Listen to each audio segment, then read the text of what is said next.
Calling bell বাজতেই সুন্নিতাদি এসে দরজা খুলে দিল। ড্রয়িং রুমের কোথাও মামুনিকে দেখতে পেলাম না, হয়তো ঘুমোচ্ছে। আঙ্কেলের কড়া নির্দেশ, প্রত্যেক দিন বিকালে মামুনিকে ঘুমাতে হবে, না হলে খবর আছে। বিয়ের এতগুলো বছর হয়ে গেলেও এখনো দুজনের মাঝে ভালোবাসা একটুও কমেনি। দিন দিন আঙ্কেল যেন মামুনির প্রতি আরো বেশি কেয়ারিং হয়ে যাচ্ছে। আচ্ছা, রুদ্র তো আঙ্কেলের ছেলে, শুনেছিলাম ছেলেরা নাকি বাবার মতো হয়। তাহলে আঙ্কেল যেমন মামুনির প্রতি কেয়ারিং, তেমন রুদ্র আমার প্রতি কেয়ারিং হতে পারে না? রুদ্র তো আমার প্রতি কেয়ারিংই, তবে সেটা ভালোবাসা থেকে না, দায়িত্ববোধ থেকে।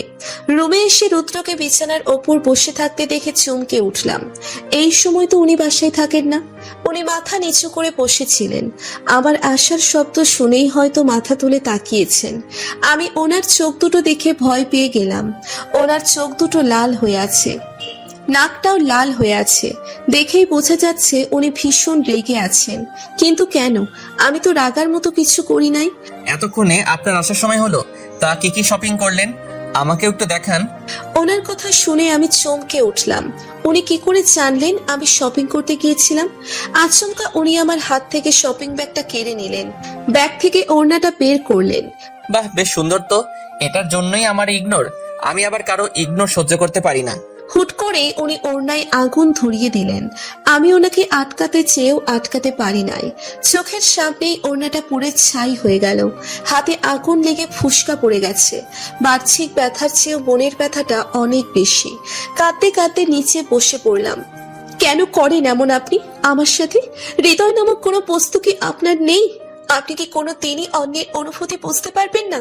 উনি আমাকে বসা থেকে টেনে দাঁড় করালেন, আমার বাহু ধরে দেওয়ালের সাথে চেপে ধরলেন, দাঁতে দাঁত চেপে বললেন, আমি না হয় হৃদয়হীন, আপনার তো হৃদয় আছে। আপনি তো অন্যের অনুভূতি বুঝতে পারেন। আপনাকে নিয়েও যে কেউ টেনশন করতে পারে, সেটা তো আপনি অনুভবই করতে পারেন না। আপনি তো নিজেরটা নিজে বুঝতে শিখে গেছেন। গতকাল অ্যাক্সিডেন্টের কথাটাও আমার কাছ থেকে চেপে গেলেন। উনি আমাকে ছেড়ে দিয়ে কাবারটি লাথি মারলেন, দুই হাত দিয়ে নিচের চুল টেনে ধরলেন। আমি মাথা নিচু করে দাঁড়িয়ে আছি। উনি আবার আমার দুই বাহু চেপে ধরেন, এবার বেশ জোরেই চেপে ধরেন, যার কারণে বেশ ব্যথা পাচ্ছি। একদিকে পুড়ে যাওয়ার হাতের ব্যথা, আরেকদিকে ওনার দেওয়া ব্যথা।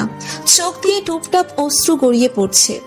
ইলানের কাছ থেকে যখন জানতে পারলাম তোমাকে কেউ মারার চেষ্টা করেছিল, তখন নিজেকে পাগল পাগল লাগছিল। পাগলের মতো ছুটে এসেছিলাম তোমার কোচিং এর সামনে, কিন্তু তুমি নেই। পুরো কোচিং তন্ন তন্ন করে খুঁজলাম। ফোনের কথা মাথায় আসতেই তোমাকে ফোন দিলাম, কিন্তু তুমি আমার ফোন পেয়ে ফোনটা বন্ধ করে দিলে। আমার মনে আরো বেশি ভয় ঢুকে গেল। দুপুর 3টা থেকে বিকাল 5টা পর্যন্ত শহরের অলি গলি তোমাকে খুঁজে বেড়ালাম। এট লাস্ট দেখি তুমি শপিং মল থেকে শপিং করে বের হচ্ছ। অন্যের অনুভূতির মূল্য না দিলে কখনোই নিজের অনুভূতির মূল্য পাবে না। উনি আমার ফোনটা ছুঁড়ে ফেলে দিয়ে চলে গেলেন। আমি হাঁটু মুড়ে ফ্লোরে বসে পড়লাম। উনি এই ভালো তো এই খারাপ, কবে এই অসহ্যকর অনুভূতি থেকে মুক্তি মিলবে? হাতে ঠান্ডা কিছুর স্পর্শ পেয়ে ধরপড়িয়ে ঘুম থেকে উঠলাম। আমার সামনে রুদ্র বসে আছে। সত্তর পরে আমার হাতে বার্ন ক্রিম লাগিয়ে দিচ্ছেন। আমি লাফিয়ে ওঠায় উনি বিরক্ত বোধ করলেন, মুখ থেকে চয়ের মতো শব্দ উচ্চারণ করলেন। ক্রিম লাগিয়ে উনি উঠে দাঁড়ালেন, কাট কাট গলায় বললেন, আমার উপর রাগ করছো ভালো কথা, তাহলে সেই রাগ নিজের উপর কেন দেখাচ্ছ? নেক্সট টাইম এমন করলে এর ফল ভালো হবে না। আমি ওনার কথার প্রত্যুত্তর করলাম না। আমি নিঃশব্দে শুয়ে পড়লাম। উনিও আমার কাছ থেকে উত্তরের আশা করলেন না। ধূপধাপ পা ফেলে ওয়াশরুম থেকে চলে গেলেন। মিনিট 10 পরে উনি ওয়াশরুম থেকে এসে আমার পাশে ধপ করে শুয়ে পড়লেন।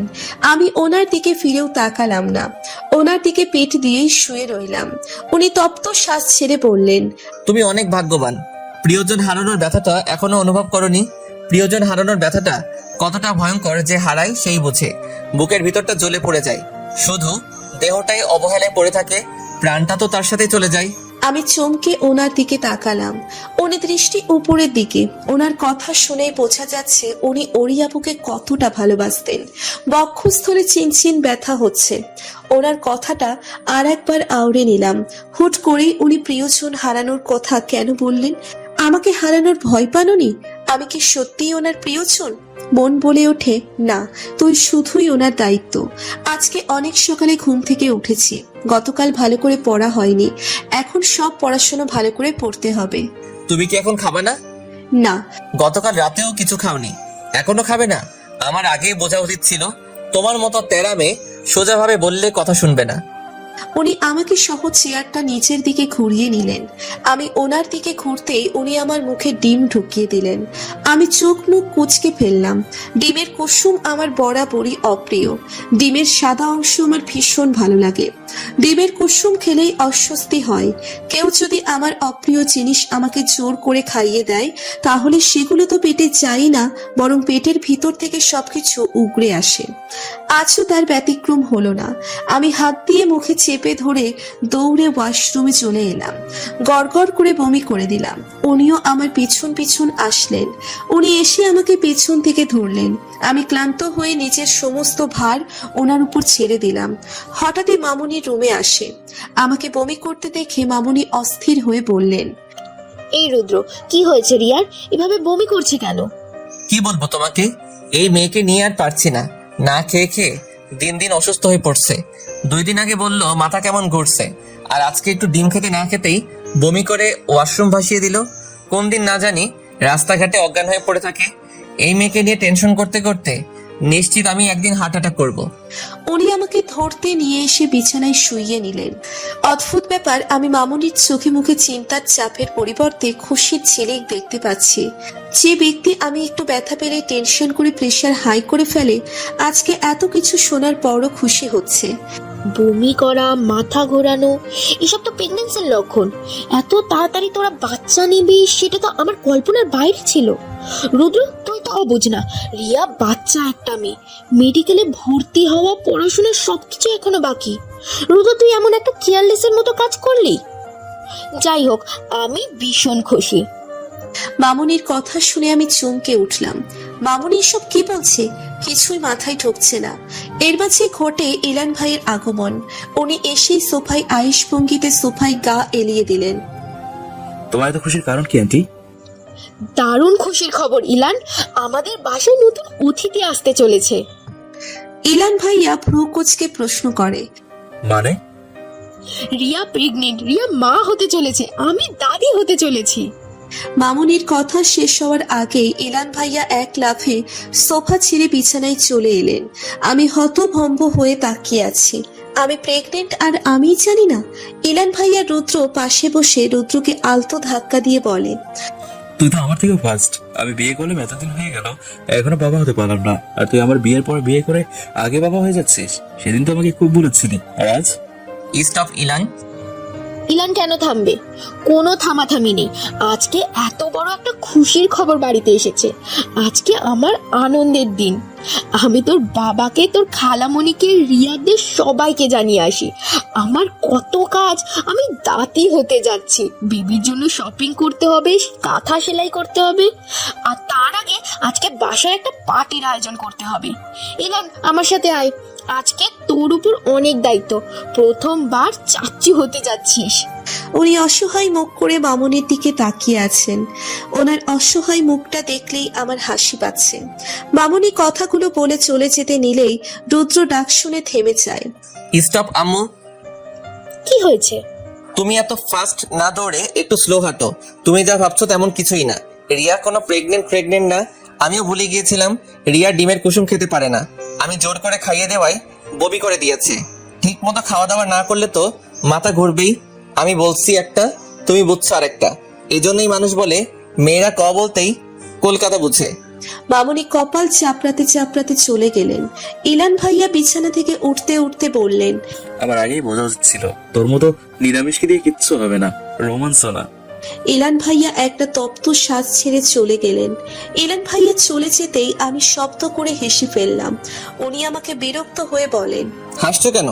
আমার ইচ্ছে, আপনার কি? আমারই তো সবকিছু। তোমার জন্য আমাকে কেমন একটা পরিস্থিতি পড়তে হলো। আমি ওনার দিকে তাকিয়ে একটা ভেঙচি দিই। আজকে 2 দিন পর কোচিং এ আসলাম। আজকে কোচিং এ অনেক সকালে আসছি। 2 দিন ধরে কোচিং এ আসি না। ত্রয়ীর কাছ থেকে নোট নেওয়ার জন্যই আগে আসা। 2 দিন মামুনির জন্যই কোচিং এ আসতে পারিনি। মামুনির ভাষ্য মতে আমি ভীষণ অসুস্থ, তাই এখন বাসা থেকে বের হওয়া যাবে না। ত্রয়ী আর আমি দুজনের সাথে কথা বলতে বলতে গেটের দিকে এগিয়ে আসলাম। কোচিং থেকে বের হতে ত্রয়ী আমার কাছ থেকে বিদায় নিয়ে চলে যায়। আমি এসে কোচিং এর সামনে দাঁড়াই। উনি সাফ সাফ বলে দিয়েছেন নেক্সট টাইম একা একা আসার ফোনটা করলে আমার খবর আছে। আমাকে কোচিং এর সামনে চুপ করে দাঁড়িয়ে থাকতে বলেছেন। হুট করে পেছন থেকে কেউ আমার মাথায় সজোরে আঘাত করে। আঘাত এতটাই তীব্র ছিল যে মুহূর্তের মাঝে চোখের সামনে সবকিছু অন্ধকার হয়ে আসলো। আমি মাথায় হাত দিয়ে ঢলে পড়ে যাই নিচে। চোখ খুলতেই ওনার মুখটা প্রথম দেখতে পাই। ওনার চোখ মুখে দুশ্চিন্তার ছাপ। আমাকে চোখ খুলতে দেখেই উনি গালে হাত গলিয়ে দিয়ে বলে উঠলেন, এখন কেমন লাগছে? আগের থেকে একটু বেটার ফিল করছো? আমি মাথা নাড়িয়ে সাই জানালাম। আমি ওঠার চেষ্টা করতেই উনি আমাকে ধরে বসিয়ে দিলেন। আমি চারদিকে তাকিয়ে বুঝতে পারলাম এটা হসপিটাল। বাম হাত তুলতে নিলেই হাতে সূক্ষ্ম ব্যথা অনুভব করলাম। মুখ দিয়ে অস্পষ্ট ভেসে আসলো, আহ। সাবধানে, এত নড়াচড়া করছো কেন? আমি এখানে আসলাম কি করে? আমি তো তুমি এখন অসুস্থ, এসব নিয়ে টেনশন করার দরকার নেই। বাসার কেউ জানে না তোমার এই অবস্থার কথা। আপনি বলেননি কেন তারা আমাকে নিয়ে টেনশন করবে না? আমি কতক্ষণ ধরে এখানে আছি? তুই 2 ঘন্টা ধরে এখানে আছো। বাসায় বলেছি তোমাকে নিয়ে আমি ঘুরতে গেছি। তোমার ভাই শুধু জানে, শাওন ভাই ওষুধ আনতে গেছে। বাসার আর কাউকে বলি নাই। তোমার মা আর আমার মা, এই 2 মহিলা জানলে কাঁদতে কাঁদতে নিজেরাই অসুস্থ হয়ে পড়বে। পরে তাদের সামলাবো নাকি তোমাকে সামলাবো? আমি ফিক করে হেসে দিলাম।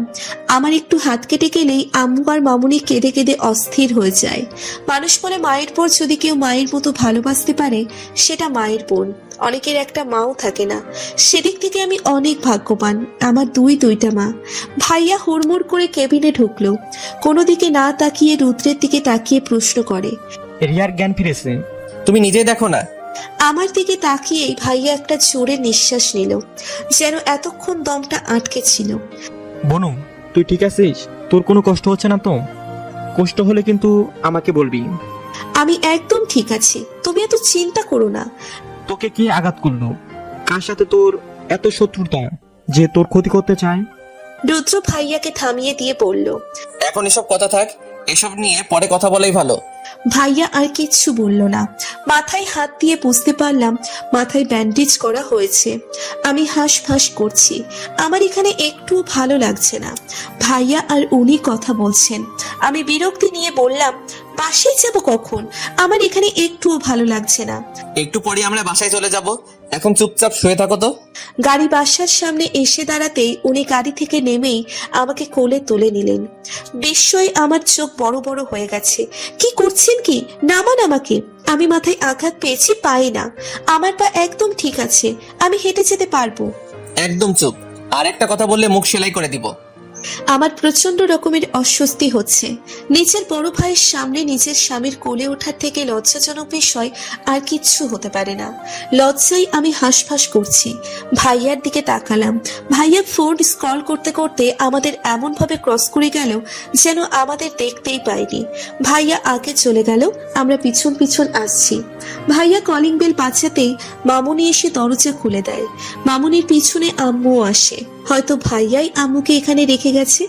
আমাকে ওনার কোলে দেখে আম্মু আর মামুনি অস্থির হয়ে পড়ে। আমার মাথায় ব্যান্ডেজ করা দেখে আম্মু আর মামুনি কান্নাকাটি শুরু করে দিয়েছে। হাজারটা প্রশ্ন করছে আমি আঘাত পেলাম কি করে, তাদের আগে জানানো হয়নি কেন, ব্লাবলা। আমি লজ্জায় এদিক ওদিক তাকাচ্ছি। আমি এখনো ওনার কোলেই আছি। ভাইয়ার সামনেও এতটা লজ্জা লাগেনি আম্মু আর মামুনির সামনে যতটা লাগছে। ভাইয়া আমার অস্বস্তিটা বুঝতে পেরে আম্মু আর মামুনিকে উদ্দেশ্য করে বলে, তোমরা কি আমাদের বাইরে দাঁড় করে রাখবা? দেখছো মেয়েটা অসুস্থ, তার মাঝে তোমাদের 2 মহিলার হাজারটা প্রশ্ন। আগে ওদের ঢুকতে তো দাও, তারপর প্রশ্ন করো। আম্মু আর মামুনি দরজার সামনে থেকে সরে দাঁড়ায়। উনি আমাকে নিয়ে ভিতরে ঢোকেন, আমাকে সোফায় বসিয়ে দিলেন। এতক্ষণে উনি মুখ খুললেন। এই জন্যই তোমাদেরকে বলা হয়নি কিছু না হতে কান্নাকাটি করে তোমরা দুজন বন্যা বানিয়ে দাও। তোমরা অসুস্থ হয়ে পড়লে তোমাদের স্বামীরা আমাদের দুজনকে ধরতো। যারা এখন আমাদের ফেসবুক গ্রুপে জয়েন হন নাই, তারা এখনই গিয়ে জয়েন হন। ফেসবুক গ্রুপের লিংক ভিডিও ডেসক্রিপশন বক্সে দেওয়া আছে।